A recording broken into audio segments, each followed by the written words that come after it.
우리가 지난번과 이번 주에 이제 호세아를 읽고 요엘서를 읽는데요. 지난번 그 성경 공부 예습 문제 그 두 가지 호세아 1장부터 9장을 읽고 문제를 두 개 드리면서 그 2번 문제는 이랬습니다. 하나님의 은혜가 어떻게 받을 자격이 없는 사람에게 임합니까? 하고 거기 증거 성구들을 쭉 드리면서 이제 모두 종합해서 한 문장으로 써보시라 그랬습니다. 거기 아주 답들을 잘들 많이 쓰셨는데 우리 시간이 없으니까 다 소개할 수 없고 그 두 답만 소개하려고 합니다. 하나는 아주 어린 사람, 우리 가운데 가장 어린 사람 축에 속할 사람이 이렇게 답을 썼습니다. 하나님의 은혜가 어떻게 받을 자격이 없는 사람들에게 임하는가? 그걸 호세아서가 어떻게 보여주는가? 답이 이렇습니다. 한 문장 아주 짧아요. 나 같으면 집에 오면 그냥 내쫓을 것 같지만 하나님의 은혜로 아무런 조건 없이 받아주신다. 이렇게 썼습니다. 또 한 분은 이분은 나이 좀 드신 분인데 아마 30대쯤 되실 겁니다. 이렇게 답을 썼습니다. 여호와를 떠나 간음한 백성들은 여전히 악하고 하나님께서 긍휼히 여기실 수 없는 지경에 이른 자들인데 그들이 회개해서 여호와께 돌아왔거나 여호와께서 받으실 만한 예쁜 구석이 없는데도 은혜를 주실 아무 이유가 없는데도 긍휼과 은총을 베푸시고 사랑하시며 그들을 내 백성이라 칭하십니다.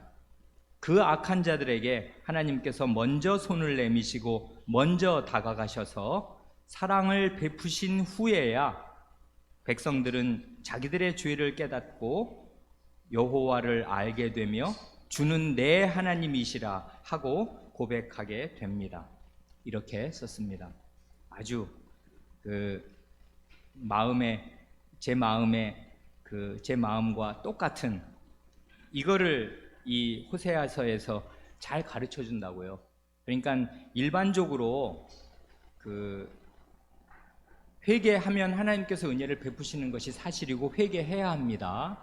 그런데 구약을 보면 그 사람들이 어떤 회개하였다는 아무런 증거가 없는데 하나님께서 정말 일방적으로 은혜를 베풀어 주시는 때들이 있어요. 그런 말씀들이 있고요. 그런 말씀들을 잘 주의해서 보면 대단히 좋습니다. 그래서 정말 하나님께서 먼저 손을 내미시고 먼저 다가가셔서 사랑을 베풀어 주시니까 그 악한 백성들이 자기 죄를 깨닫고 하나님께로 돌아오게 되는 것입니다. 이런 면들이 있습니다. 답을 참 잘 썼습니다.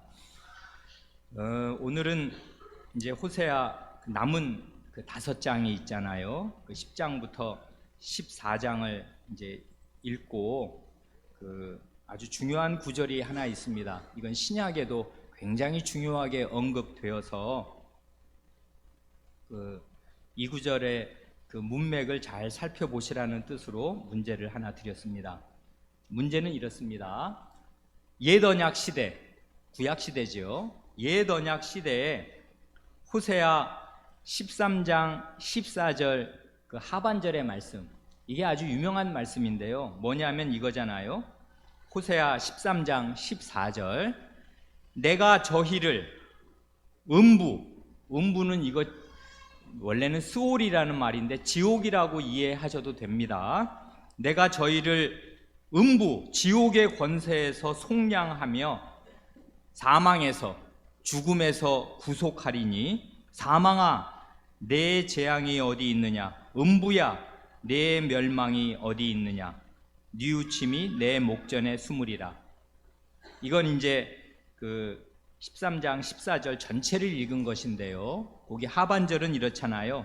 사망아 죽음아 내 재앙이 어디 있느냐, 음부야 지옥아 내 멸망이 어디 있느냐, 그리고 알쏭달쏭 수수께끼 같은 뉘우침이 내 목전에 숨으리라 하는 말씀이 있습니다. 이 구절이 아주 유명한 구절이 되어서 신약에 이제 인용이 돼요. 그러니까 그런데요, 이 하나님의 말씀은 언제든지 유명한 말씀일수록 앞뒤 문맥을 잘 읽어야 합니다. 그래야 그 뜻을 정확하게 알 수 있어요. 어느 아주 유명한 구절이라고 그 구절만 똑 따서 이해하면 제대로 된 이해가 되지 못하는 경우가 너무나 많습니다. 그래, 그거를 우리 성경 공부 시간이니까 성경 말씀 어떻게 읽어야 되나 그 중요한 원칙을 우리가 마음에 새기기를 바라서 이런 문제를 드렸습니다.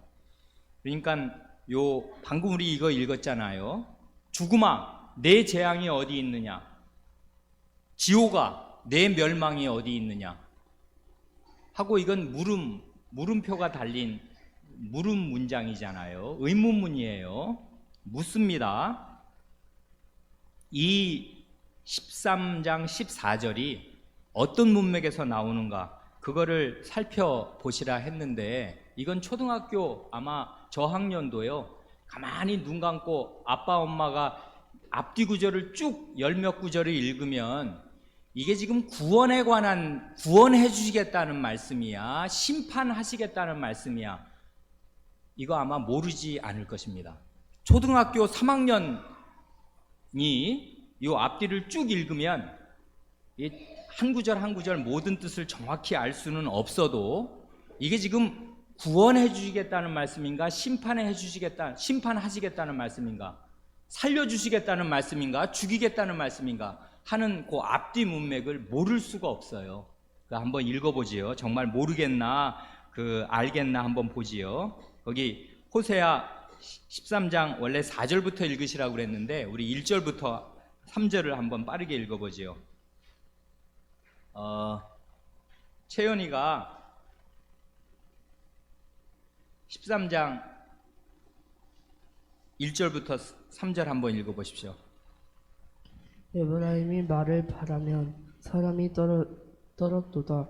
저가 이스라엘 중에서 자기를 높이더니 바알로 인하여 범죄함으로 망하였거늘 이제도 저희가 더욱 범죄하여 그 은으로 자기를 위하여 우상을 부어 만들되 자기의 공교함을 따라 우상을 만들었으며 그것은 다 장색이 만들었거늘 저희가 그것에 대하여 말하기를 제사를 드리는 자는 송아지에 입을 맞출 것이라 하도다. 이러므로 저희는 아침 구름 같으며 쉽게 사라지는 이슬 같으며 타작마당에서 광풍에 날리우는 쭉정이 같으며 굴뚝에서 나가는 연기 같으리라. 예, 여기 지금 에브라임이라는 거는 북이스라엘 지파의 대표 지파를 말하는 거죠. 북이스라엘 전체, 사마리아라고 말해도 좋고 에브라임이라고 말해도 좋습니다. 사마리아는 수도를 가리켜서 북이스라엘 전체를 말하는 거고, 에브라임은 북이스라엘 10지파의 대표 지파인 에브라임을 들어서 북이스라엘 전체를 가리키잖아요. 두 가지 죄를, 여긴 지금 죄를 지금 하나님이 따져 물으시는 거지 않습니까? 두 가지 죄, 2계명을 어긴 죄와 1계명을 어긴 죄를 지금 책망하십니다. 바알 숭배는 어느 시대 때 얘기예요? 이건 지금 예후 왕가, 지금 여로보암 2세 때라고 지난번에 우리가 봤지 않습니까? 그러니까 예후 왕가는 어떤 왕가냐 하면 바알 신을 이스라엘 안에 들여와서 1계명을 범하게 한, 1계명을 어기게 한 아합 집안을 싹 쓸어버린 집안이 예후 왕가입니다. 그러니까 여기 보면은 원래 북이스라엘이 아합 시대 때 외국에서 들여온 바알과 아세라를 섬기면서 하나님을 버리고 우상을 섬긴 1계명을 어겼는데, 그것도 모자라서 그래서 이제 아합 집안을 그냥 완전히 정말 싹 도말해 버렸단 말이에요. 예후를 들어 쓰셔서 바알 숭배자들을 다 죽이셨는데, 그것도 모자라서 그러고 나면 정신을 차려야 되는, 정신 못 차리고 그 뒤에 나가면 은으로 우상을 부어 만들기도 하고, 특별히 거기 보면 송아지에 입을 맞춘답니다. 이건 뭐예요? 금송아지를 이 예후 왕가도요, 여로보암 2세 때도 북이스라엘이 끝내 벗어나지 못한 죄는 금송아지를 섬긴 죄에서 끝내 벗어나지 못합니다. 그러니까 결국 우상숭배의 나라로 시작을 해서 우상숭배의 나라로 마치거든요, 북이스라엘이. 그러니까 바알을 섬겼든 송아지를 섬겼든 우상을 섬기는 건 마찬가지입니다. 1계명과 2계명을 어긴 죄를 하나님께서 차례로 문책하셔요. 그러니까 이거는 지금 역사를 잘 알면 누구나 알 수 있는데 아합 집안의 바알 숭배, 그런 아합의 그 오므리 왕가가 4대가 되다가 이제 예후 왕과 5대가 이제 이어지는데, 그 앞에 왕가의 죄를 도말하면서 다음 왕가를 세웠지만 똑같더라 이것입니다. 그 송아지 섬기는 죄, 우상숭배 죄에서는 어느 왕과도 자유롭지 못해요. 그러니까요, 그래서 3절을 보면은 굉장히 시적이지 않습니까? 그래, 너희는 어떻게 될 거냐면 이 우상숭배의 나라는 사라지게 만들 것입니다. 멸망시키실 건데요, 아주 묘사가 생생하잖아요. 시적이잖아요. 아침에 구름, 요즘에야 우리가 일어나도 아침에 구름 안 보지요. 이건 농촌 사회입니다. 아침에 일어나면 아침에 구름이 자욱한데 해가 뜨면 구름이 싹 없어진다고요. 아침 구름, 쉽게 사라지는 이슬. 요즘 사람들이야 이슬을 보기를 했나, 이슬에 발을 적시기를 했나. 이슬은 새벽에만 잠깐 있어요. 이제 아침이 되면 이슬이 말라버립니다. 그 다음에 타작마당에서 광풍에 날리는 쭉정이, 바람에 막 불면 쭉정이들이 막 날아가니까 없어진단 말입니다. 굴뚝에서 나가는 연기, 이게 전부 요즘 우리 시대와는 어울리지 않지만 조금 상상력을 발휘하면 금방 알 수 있어요. 다 뭘 말해요? 금방 없어진다 이것입니다. 사라져 버릴 것입니다. 존재가 없어져 버릴 것입니다. 아침 구름처럼, 이슬처럼, 타작마당의 쭉정이처럼, 굴뚝에서 흩어지는 연기처럼 이 나라 북이스라엘 없어질 것입니다. 이게 1, 2, 3절이라고요. 그 다음에 이제 4, 5, 6절에서 하나님께서 이렇게 또 책망하십니다. 하나님 자신이 어떻게 하셨나 그걸 말씀하셔요. 시연이가 마저 읽어보십시오. 4, 5, 6절. 그러나 내가 애굽 땅에서 나옴으로부터 나는 내 하나님 여호와라. 나밖에 내가 다른 신을 알지 말 것이라. 나 외에는 구원자가 없느니라. 내가 광야 마른 땅에서 너를 권고하였거늘 저희가 먹이운 대로 배부르며 배부름으로 마음이 교만하여 이로 인하여 나를 잊었느니라. 예, 가장 중대한 죄, 하나님을 잊어버린 죄를 꾸짖으시는데, 내가 너희한테 그렇게 잊혀질 존재인가 하나님이 따져 물으십니다. 애굽 땅에서 나올 때부터 나는 내 하나님 여호와로서 내가 다른 신을 알면 안 된다. 나 외에는 구원자가 없지 않냐. 광야 마른 땅에서, 여기 지금 광야 생활을 회고하는 거잖아요. 내가 애굽에서 나올 때부터 너를 구하고 너를 돌보고 너를 먹였는데 이제 배부르니까 마음이 교만하여져서 나를 잊었다. 이렇게 책망하십니다. 그러니까 그 다음에 이제 어떻게, 그럼 벌써 호세아 지금 1절부터 13장 1절부터 6절까지 쭉 읽었는데 이게 지금 분위기가 심상치 않지 않습니까?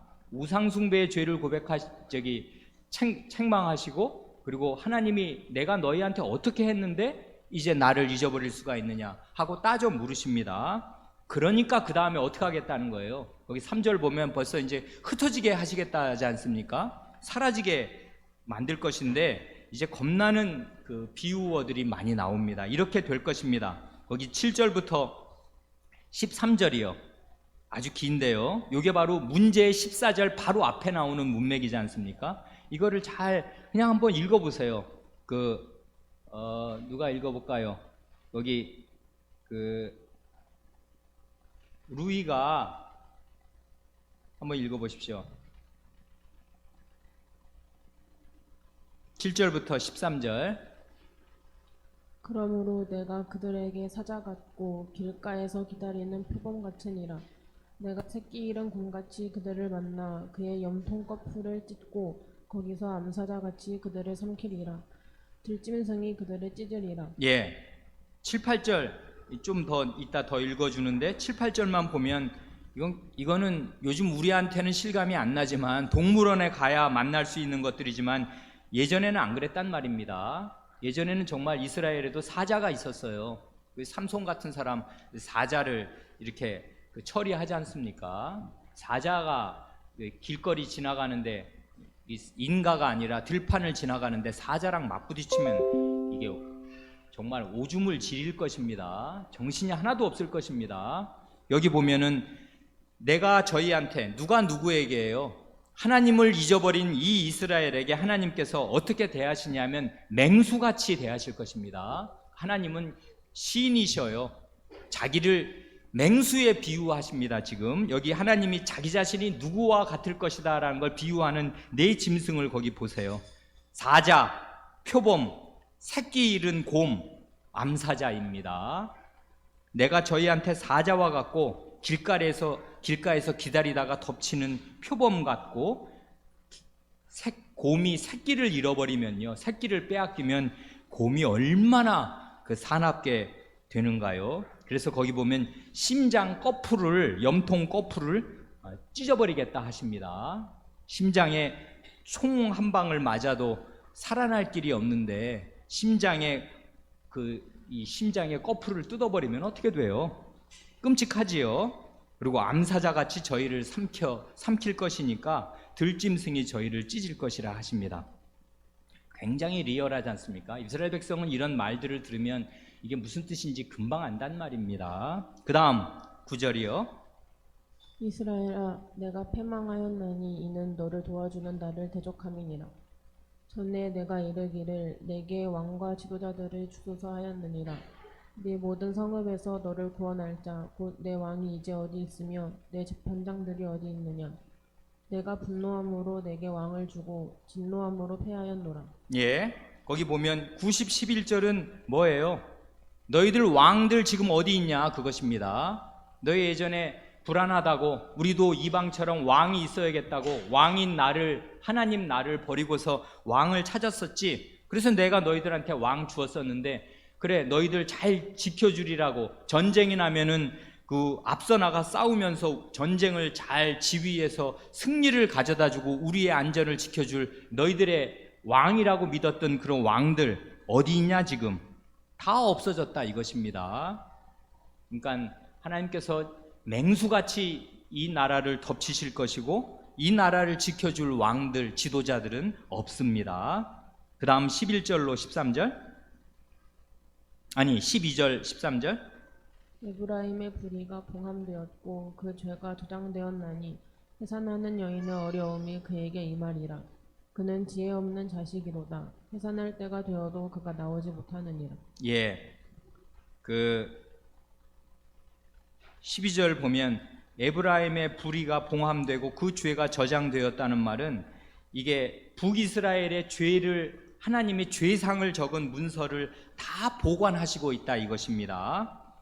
그래 하나도 그 죄상이 하나님 앞에서 잊혀지거나 어디로 없어지지 않고 이스라엘의 죄가 낱낱이 기록되어서 하나님 앞에 지금 저장되어 있습니다.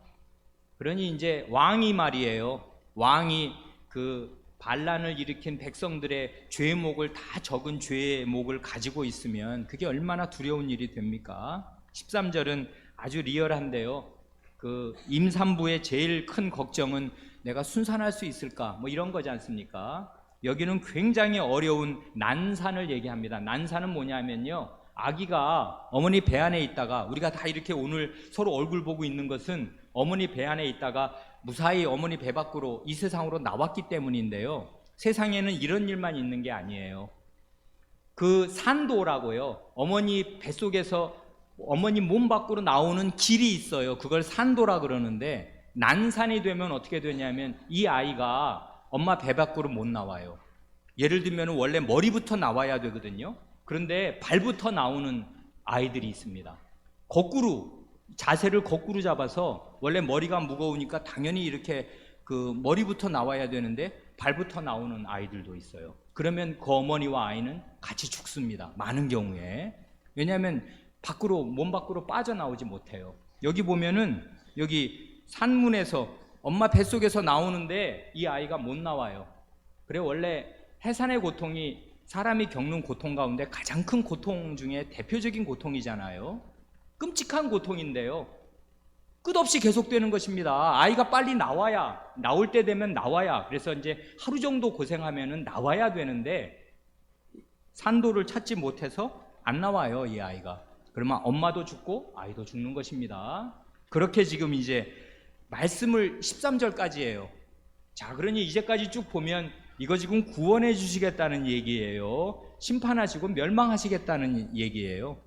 이걸 모르는 사람이 있나? 그 뒤를 한번 보지요. 그 14절에 이제 14절이 문제니까 14절을 이제 건너뛰고 우리가 지금 문맥을 보자는 거잖아요. 15, 16절 이게 이제 마지막입니다. 15, 16절을 마저 보지요. 거기 그 예련이가 한번 읽어보십시오. 15, 16절. 저가 비록 형제 중에 결실하나 동풍이 오리니 곧 광야에서 일어나는 여호와의 바람이라. 그 근원이 마르며 그 샘이 마르고 그 저축한 바 모든 보배의 그릇이 약탈되리로다. 사마리아가 그 하나님을 배반하였으므로 형벌을 당하여 칼에 엎드러질 것이요 그 어린아이는 부서뜨리오며 그 아이벤 여인은 배가 갈리오리라. 정말 끔찍하지요. 이게 구약시대 때 현실로 일어난단 말입니다. 저가 비록 형제 중에서 결실하나, 에브라임 지파는 잘 나가는 지파고요, 북이스라엘이 정말 잘 나갔습니다. 말씀드린 대로 여로보암 2세 때 한때 북이스라엘 전 역사에서 가장 강성한 그 판도와 그 호황기를 누립니다. 그게 반짝 호황기였는데 그때 회개해야 되는데 회개 못해요. 그래 이제 동풍이 오겠습니다. 동쪽에서 오는 바람은 어디서 오냐면 이스라엘의 동쪽은 어마어마한 큰 사막지대입니다. 메소포타미아까지 뻗쳐지는 큰 사막지대인데 거기서 모래바람이 불면요 정말 이 나라 전체를 뒤덮습니다. 사막의 모래바람 무섭습니다. 광야에서 일어나는, 근데 그 바람이 어떤 바람이냐면 여호와의 바람입니다. 하나님께서 사막의 모래바람처럼 이 나라를 뒤덮으시겠습니다. 그래 이 나라의 샘이 마를 것이고 모든 쌓아두었던 보배들은 약탈될 것입니다. 16절은 너무나 끔찍해서 입에 담지도 못합니다. 전쟁의 칼에 이 나라가 엎드러질 것이고 그러면 어린아이들은 부서지겠습니다. 어린아이라고 봐주지 않는다고요. 적군이 오면요 어린아이를 바위에 메어 치는 것입니다. 그리고 임산부를 이렇게 하겠다고, 이렇게, 이건 아주 정말 리얼하지 않습니까? 이런 일을 이스라엘이 당할 것이고 당했습니다. 하나님이 이걸 미리 예언하신다고요. 자, 요로는, 이건 앞뒤 문맥을 읽으면 이건 알겠지요. 이게 지금 구원하신다는 말씀이에요. 심판하시겠다는 말씀이에요. 이게 1절부터 16절까지를 우리가 쭉 읽었는데요, 이걸 쭉 읽으면 전혀 모를 수가 없습니다. 하나님을 잊어버리고 출애굽 이후로 이 나라를 이렇게 보살펴 주었던 하나님을 잊어버리고 이제 좀 배가 부르니까 하나님을 싹 잊고서 바알을 섬기다가 여전히 금송아지, 송아지 숭배를 떨쳐버리지 못하는 이 우상 숭배의 나라를 하나님이 없애버리실 것입니다. 그러면서 14절을 말씀하신다고요. 14절이 뭐예요? 내가 저희를 음부의 권세에서 속량하며 사망에서 구속하리니 사망아 내 재앙이 어디 있느냐, 음부야 내 멸망이 어디 있느냐, 뉘우침이 내 목전에 숨으리라. 굉장히 이건 알쏭달쏭하지요. 이게 갑자기 이 말이 있음이 왜 나온 것입니까? 두 가지로 이해할 수 있습니다. 이 말을 그냥 문자 그대로, 여러분 아시는 대로 문자 그대로 이해하면 이게 우리 예언서에서 가끔 봤던 건데요, 앞뒤 문맥과 전혀 상관없이 하나님의 구원의 약속이 섬광처럼, 번개불처럼 캄캄한 어둠 속에서요. 왜 번개가 어둠 속에서 치지 않습니까? 그 깜깜한 데서 번개불이 번쩍하는 것처럼 온 세상, 온 분위기는 캄캄한데 하나님께서 구원의 언약을 반짝 비춰주시는 것일 수도 있습니다. 그러면 정말 하나님께서 지옥의 권세에서 건져내시고 값을 치르고 건져내시고 죽음에서 건져내시겠습니다. 그렇게 되면 어떻게 되냐면 하나님께서 이제 이렇게 죽음과 지옥에게 묻는 게 돼요. 사망아, 죽음아, 내 재앙이 어디 있냐? 소용없지. 내가 사망에서 구해줄 건데. 여기 보면은 음부 사망, 사망 음부 이렇게 교차대꾸적으로 되어 있죠. 그 지옥 죽음, 죽음 지옥 이런 식으로 지옥의 권세에서 건져내고 죽음의 그에서 구원하신다. 그러니 죽음 너는 네 재앙이 어디 있으며 음부 지옥 너는 내 멸망이 어디 있는가 하고 구원을 해주시겠다는 약속이 됩니다. 그런데 석연치 않은 말씀이 뒤에 따라붙어요. 뉘우침이 내 목전에 숨으리라. 이건 뭐예요? 하나님이 후회하는 거. 아유, 내가 왜 그랬나, 잘못했다, 이 사람들 너무 많이 재앙을 내렸구나 하는 그 후회가 하나님의 눈앞에서 숨는답니다. 이건 무슨 뜻이냐면 하나님이 후회하지 않으시겠다 이것입니다. 후회 안 하시고 이런 재앙을 쏟으시겠다 이 말일 것입니다. 그러니까요, 이거를 어쨌든 13장 14절을 우리말 지금 번역한 대로 그대로 읽으면 앞뒤 문맥에서 돌출되는 도저히 이해하기 어려운 전후 문맥과 분리된, 그러면서 하나님의 그 은혜를 이렇게 일방적으로 선언하는 말씀이 될 것입니다. 그럴 수도 있겠습니다. 우리 예언서 읽으면 간혹 그런 말씀들이 이사야서부터 줄줄이 우리가 나온 걸 이번에는 특별히 공들여서 우리가 보느라고 보았습니다. 그러나 이 말을 달리 번역할 수도 있습니다. 그러면 정반대가 된다고요. 예를 들면 이렇게 됩니다. 내가 저희를 음부의 권세에서 속량하며 사망에서 구속하리니, 이 말을 의문문으로 읽을 수가 있어요. 실제로 그렇게 번역해도 됩니다. 그렇게 번역한 성경도 있습니다. 어떻게 해요? 내가 저희를 음부의 권세에서 속량하며 사망에서 구속하랴? 하고 하나님이 물으시는 말씀일 수도 있습니다. 앞뒤를 보면 이게 훨씬 자연스러워요. 이건 지금 완전한 심판의 메시지거든요. 하나도 구원해 주겠다는 말씀 하지 않아요. 여기 호세아서는 13장이 가장 두려운 장이 됩니다. 이제까지 그 호세아 1장서부터 그 남편을 버리고 음행한 아내, 그래서 데리고 와서 살게 하였는데 또 음행하는 아내, 이런 아내를 하나님이 버리시겠다 그거거든요. 그래 13장까지 온 호세아 문맥을 다 읽으면 내가 저희를 죽음의 지옥의 권세에서 건져내며 죽음에서 건져내랴? 아니, 그러니 사망아 내 재앙이 어디 있느냐, 음부야 내 멸망이 어디 있느냐, 이걸 왜 하나님이 부르시겠습니까? 너 빨리 와. 어디 갔어 지금? 사망, 네 재앙 어디 있냐? 빨리 와서 이 사람들, 네 재앙으로 이 사람들 덮쳐라. 지옥아, 내 멸망 어디 있냐? 얼른 와라. 그래서 이 사람들 다 네 지옥으로 끌고 들어가라. 그래 나는 후회하지 않으리라 하고 하나님이 하시는 말씀이 된다 그것입니다. 그러니까 이건 일종의 요 간단한 말은 시란 말이에요. 시는 이렇게도 해석할 수 있고 저렇게도 해석할 수 있는 여지들이 있는데요. 그러니까 이거를 그냥 원래 구원의 말씀으로 이해하면 이 사람들은 이 말이 어떤 배경에서 나오고 언제 이루어지며 어떻게 이루어지는지 알 수가 없었을 것입니다. 구약시대는 왕왕 그래요. 장래의 구원이 어떤 식으로 올지 알기가 어려웠습니다. 왜냐하면 자기들이 한 죄는 너무나 분명하고요. 그리고 실제로 사마리아는 요 앞뒤 문맥에서 하신 말씀대로 됩니다. 북이스라엘은 아주 철저하게 진멸이 된단 말입니다. 자, 그런데요. 그러니까 이거는 우리가 어떤 식으로 해석하든요. 제가 문제를 그래서 그건 어떻게 우리가 그런 걸 알아? 몰라도 됩니다. 거기 13장 14절에 문제는 이거잖아요. 13장 14절 하반절 말씀이 어떤 문맥에서 나오는가? 그걸 물었잖아요. 한마디로 하면 뭐예요? 심판의 문맥에서, 심판과 멸망의 문맥에서 나옵니다. 이건 모를 수가 없죠. 그러니까 성경을 어렵다고만 생각할 게 아니라 그냥 어린아이의 눈으로 쭉 읽어보십시오.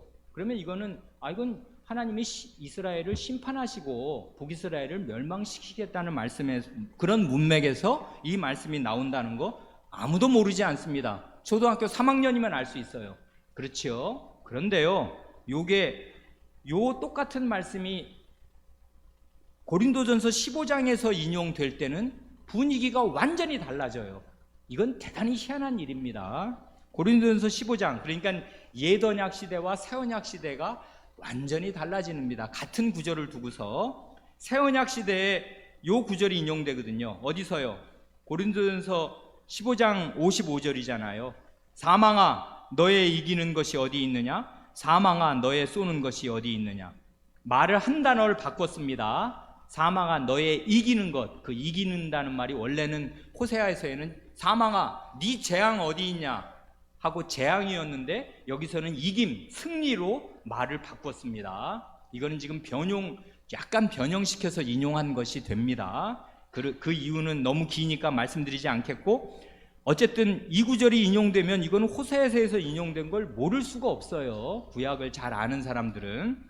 사망아 너의 이기는 것 어디 있느냐, 사망아 너의 쏘는 것 어디 있느냐 하고 사망과 그 사망에 대해서 묻습니다 지금. 그런데 그 앞뒤를 읽어보면 어떤 문맥에서 이 말을 하게 되나 이걸 우리가 보면 좋습니다. 그거 한번 읽어보지요. 고린도전서 15장 50절부터 54절입니다. 거기 명준이가 한번 읽어보십시오.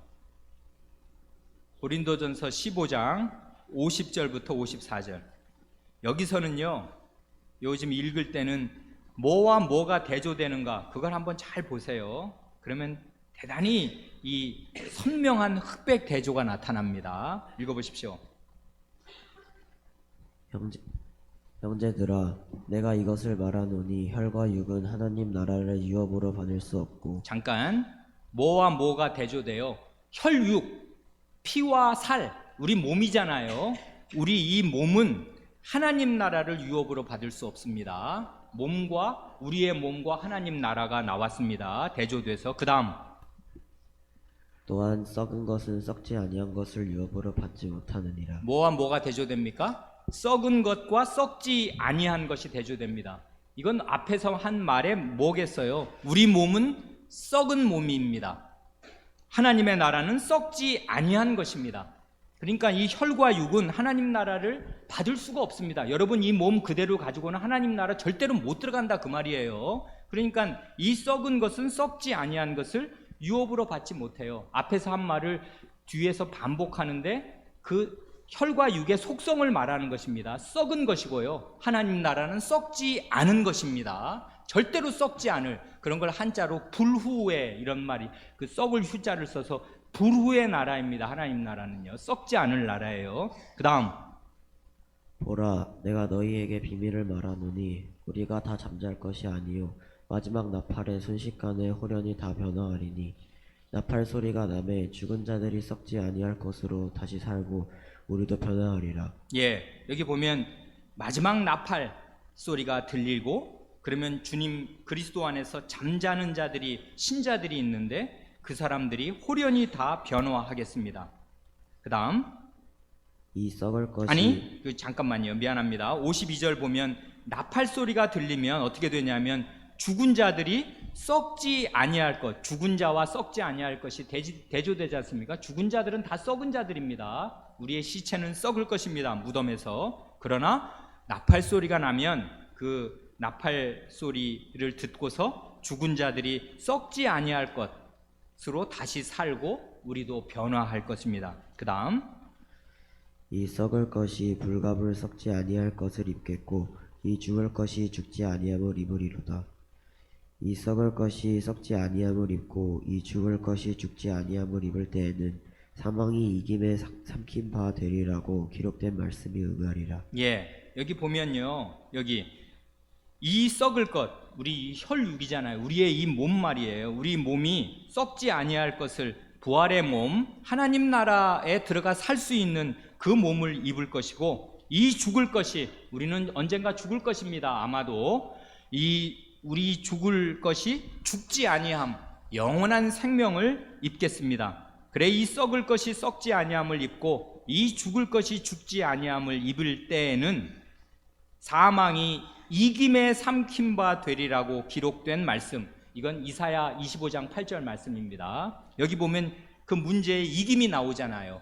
아까 그래서 사망아 너의 이김, 너의 승리가 어디 있느냐 하고 재앙을 이김이라는 말로 바꿀 때는 이사야서와 겹쳐서 인용을 하기 때문에 말이 바뀐 것입니다. 이사야서에서 사망아 사망이 이김에 삼킴바 되리라고. 사망이 승리의 제물이 되어서 사망이 죽을 것입니다. 죽음의 죽음, 죽음의 멸망, 죽음이 없어질 것입니다.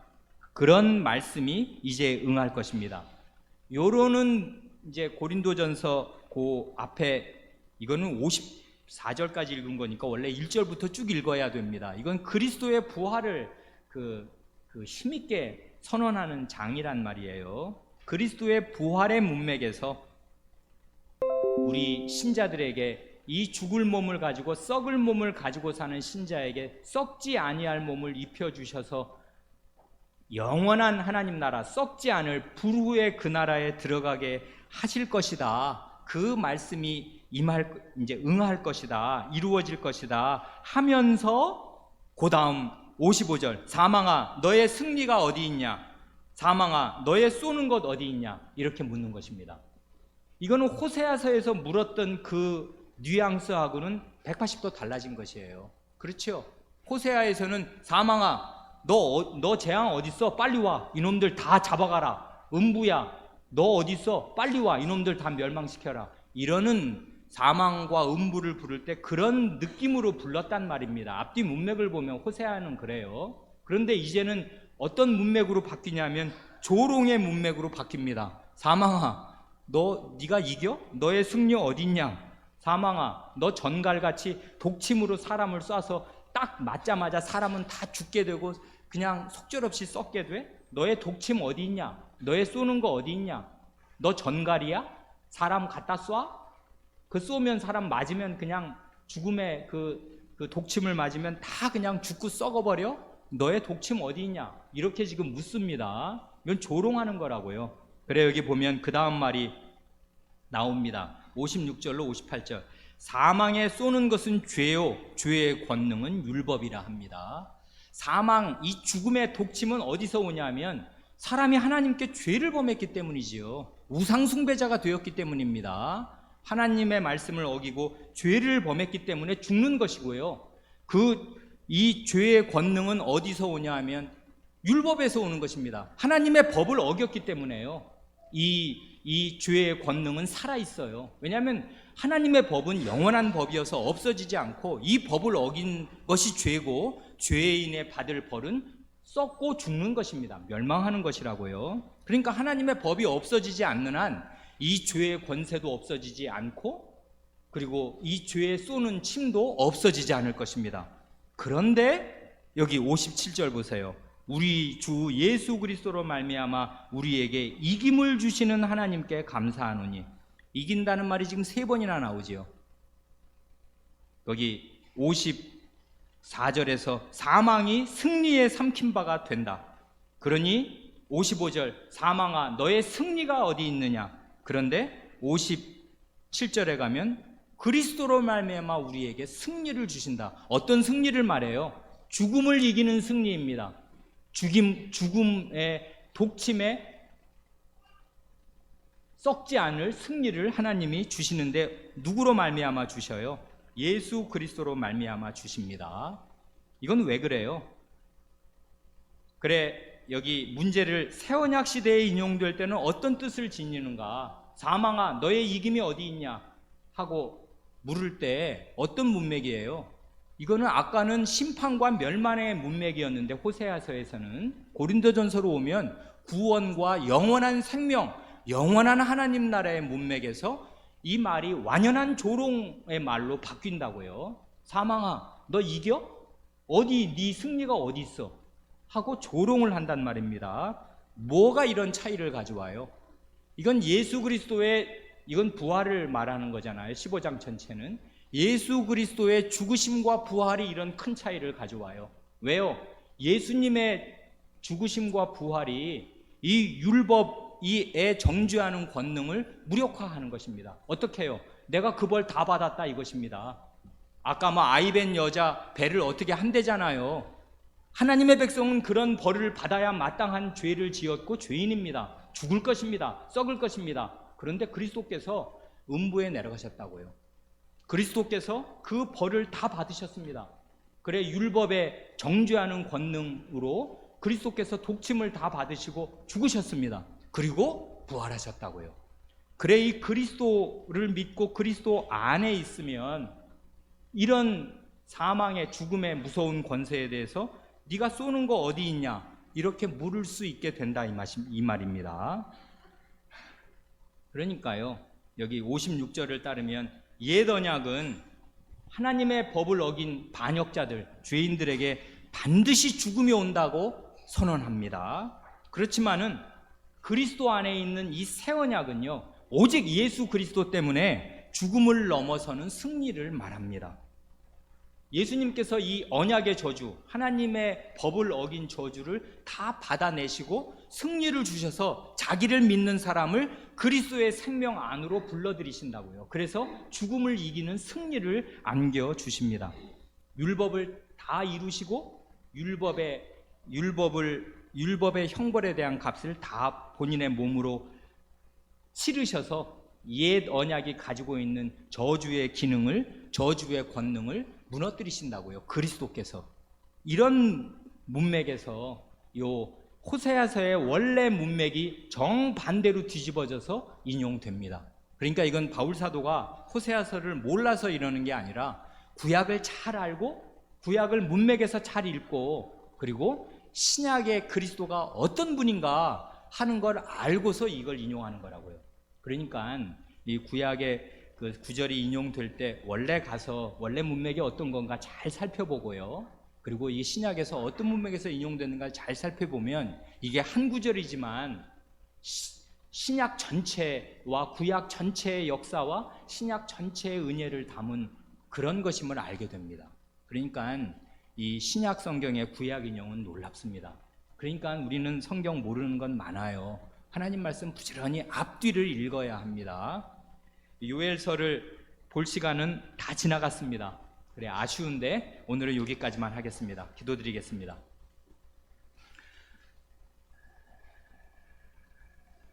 하나님 아버지, 우리 주 예수 그리스도 안에서 죄인인 저희에게 내릴 사망의 독침을 다 무력화하시고 저에게 영원한 생명을 가져다 주시는 은혜를 오늘 아침에도 생각하여 싸우니 하나님의 은혜를 감사드리며 찬송드리옵니다. 우리 구주 예수님의 이름으로 기도하옵니다. 아멘.